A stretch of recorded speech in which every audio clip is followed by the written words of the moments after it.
Welcome back to my website designing series. In today's video, we'll look at the tools that every web designer should know before starting their first project. By the end of this video, you'll be fully ready with your setup to start coding and designing websites.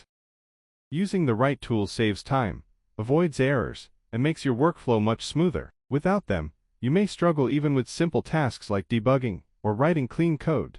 The most important tool is a text editor. This is where you write your code. I recommend VS Code because it is free, lightweight, and has thousands of extensions. For example, you can install extensions for HTML boilerplate, live server to preview your website, or even code formatting tools. Other options are Sublime Text and Atom, but VS Code is currently the most popular and widely used. Next, you need a browser to test and view your website. Google Chrome is most popular because it comes with powerful developer tools. Firefox is also great for testing. I recommend testing your website on multiple browsers, because sometimes a design may look perfect on Chrome but slightly different on Firefox or Edge. Browsers also come with developer tools, often called development tools. Right-click any web page and choose Inspect. Here, you can see the structure of the page in real time, edit CSS, debug JavaScript, and even check how your website looks on mobile devices. This is a must-have skill for every web designer.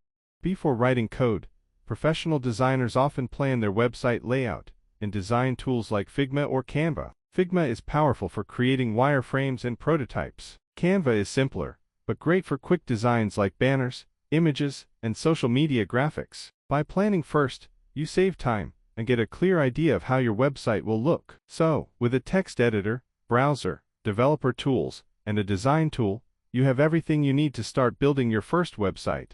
In the next video, we'll dive into HTML, the foundation of every website. Make sure you have installed VS Code and a browser so you can code along with me.